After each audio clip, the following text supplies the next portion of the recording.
জয় জগৎবন্ধ হরি, জয় শ্রী গুরুদেব, জয় শ্রী ভক্তবৃন্দ।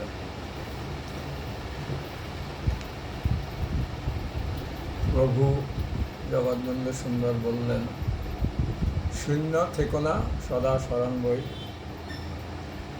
অন্য ভেব না গুরু গোবিন্দ বই। শূন্য থেকো না সদা স্মরণ বই। সবাই সবসময় স্মরণ করে, মনের কাজ হচ্ছে স্মরণ করা। যতক্ষণ মন আছে ততক্ষণ আমরা স্মরণ করি। সুতরাং শূন্য থেকো না বললেন কেন? অর্থাৎ ভগবানের কথা স্মরণ করা ছাড়া অন্য কথা স্মরণ করলে সেটা স্মরণ করা হয় না, এটা প্রভু বললেন। অর্থাৎ স্মরণ করতে হবে যে গোবিন্দ, গুরু গোবিন্দের স্মরণ করতে হবে। গুরু গোবিন্দ ছাড়া অন্য কারো কথা স্মরণ করলে সেটাকে তিনি বলছেন সেটা শূন্য, তার কোনো মূল্য নেই।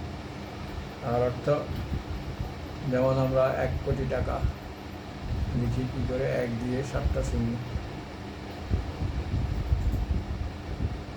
ঠিক একটা যদি মুছে দেওয়া যায় তাহলে 7টা শূন্য শূন্যই থাকে, তার কোনো মূল্য থাকে না। এখানে 1 কোটির ভিতর একটাকে যদি বলি গুরু গোবিন্দের নাম,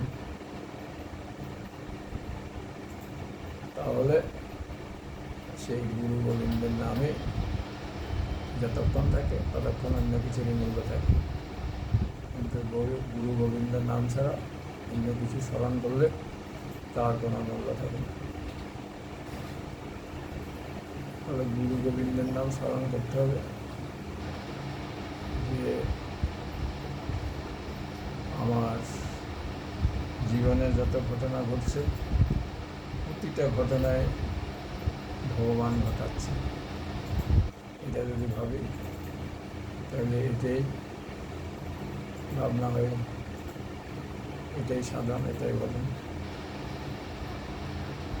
গোবিন্দই সব করাচ্ছে, গুরু তার প্রতিনিধি। আমরা গোবিন্দকে দেখি না, খুঁজেও পাই না, কিন্তু গুরু চাইলে খুঁজে দেয়। কোথায় গোবিন্দ থাকে সেটা গুরু জানেন। কীভাবে তাকে পাওয়া যায়, কীভাবে তার দেশে যাওয়া যায়, তার বাসস্থানে যাওয়া যায়, তার বাসস্থানটা কেমন, সব সেই গুরু জানে।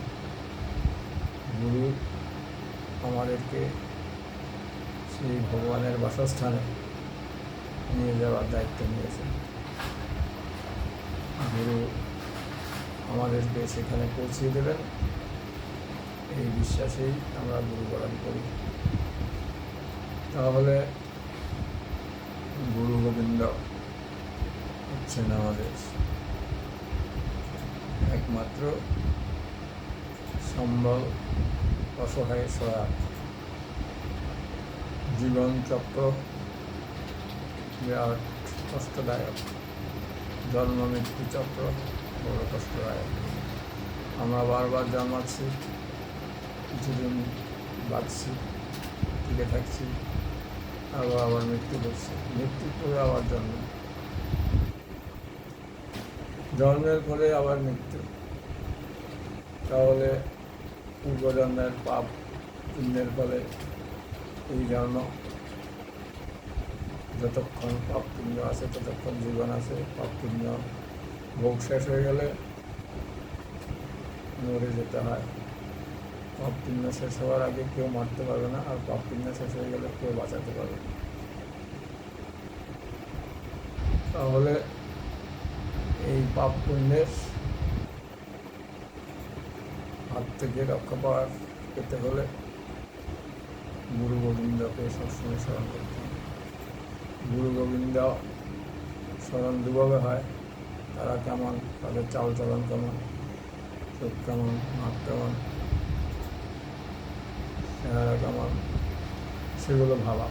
আর একটা হলো যে আমি যে আমার জীবনে যত ঘটনা ঘটছে প্রতিটা ঘটনা উনি ঘটাচ্ছেন, সেটাও ভাবলে সেটাও স্মরণ করা হয়।